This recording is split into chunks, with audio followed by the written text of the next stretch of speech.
are people right to fear for their jobs? So I think fear is a strong word, but obviously there's going to be uncertainty. I think there really is. But if you look at like, you know, the last 100 years, the Industrial Revolution, we go through these cycles where, you know, we don't work in the factories like we used to. You know, we don't have cotton mills. We've moved on, and I think this is just the next step in that. So I think again, I'll go back to the opportunity bit. So yes, there are definitely jobs that are at risk. Just like when we brought in business processing, people who did data input, a lot of that kind of went that way. But I think that leads to opportunities.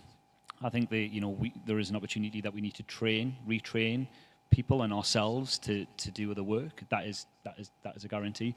But I look at the educational piece. So there is a small subset of society that will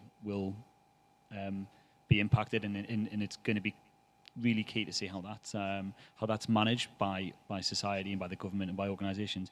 But I look at education now, and I see when I was 3, I ate mud. I was like, that's what kids did then. But I see my nephew now, he's 3, and he's got an iPad, and he is already far techier than I was up until my teenage years, and I think that's only going to continue to grow. So I think that will then surge more employment from that way.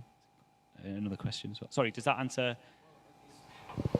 I think you're right. The long term, it's probably going to take care of itself. But I'm thinking if you're in an organisation where there are 50 people doing this manual process, maybe just 2 people doing this manual process, those specific people are going to lose their jobs, and they can't instantly go and find one of these other jobs. Does the organisation have some responsibility here? Yeah, we do have, so basically this trend is emerging. We call it fusion skills. The brand that it goes with is fusion skills. So the ability of the organization to recognize that there is a need for the people to be trained on new skills which do not exist at the current time of frame. So that's called fusion skills. So what these skills could be like, there are like 8 to 9 different categories of them. One is like, how do you continuously reimagine the business process? For instance, from the example that you mentioned, that the person who has been doing the manual work would be best placed to say that what that process is and how he can constantly make it more better. So those inputs falls into a category of how does that person constantly reimagine business process. This also ties back to how we make sure that these people who are going to be replaced with these processes, how do we elevate them to new roles? And these are the fusion skills. Like if the mission, if the algorithm or whatever that is you have put in place fails to make a decision, they will be best placed to make a decision on its behalf because they know the process in and out. So the ability to recognize there is a gap that we need to bridge in terms of reskilling these people with fusion skills becomes very relevant. And that's something that we are sort of advocating as well, making sure that people get to acknowledge that. Does it answer? Yeah. All right, thank you.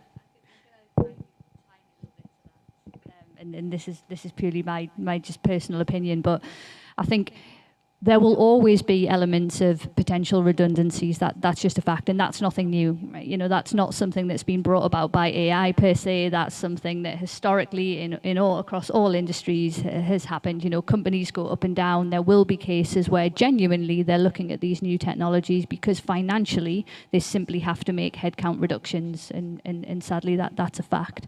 But in a lot of cases, it's not necessarily about those headcount reductions. It's just about becoming better, becoming more efficient, and getting the better use out of your human employees as well.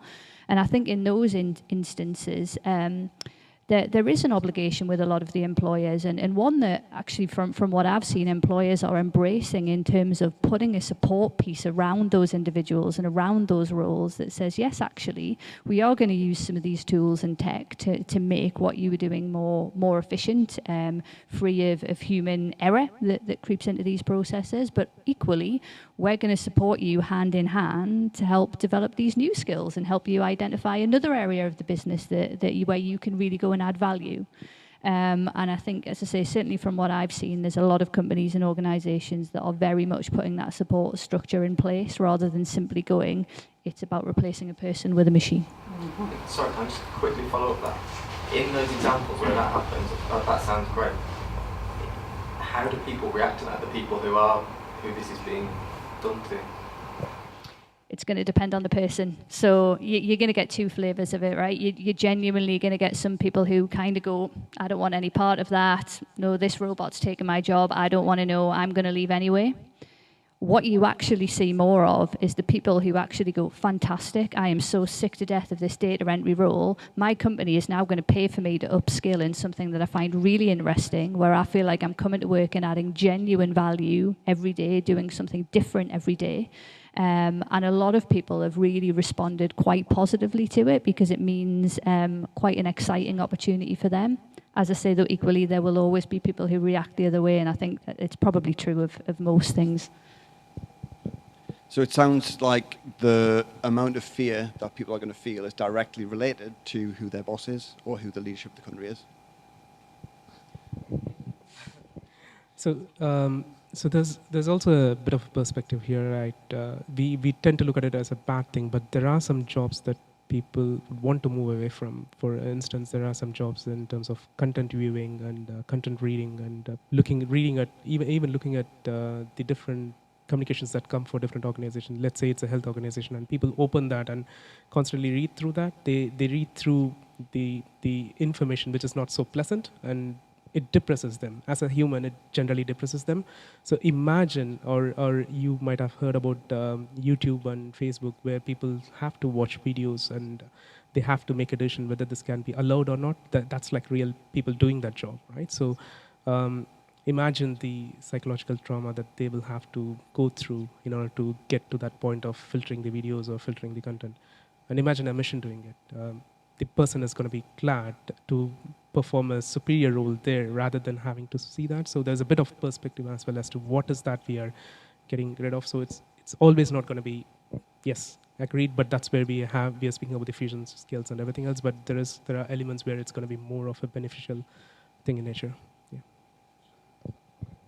I think looking at it from an accounting side of things, there's a lot of software that's being developed for the guys in the office who are doing mileage claims, expenses, and there's a lot of software out there that now can check multiple entries to make sure tax codes are correct, or all the relevant information's in there. Now, that's great, and it's a great sanity check, but I think there's a lot of way to skin a cat in accountancy, and there's a lot of knowledge and experience that that person who actually does input the information into the system knows and understands.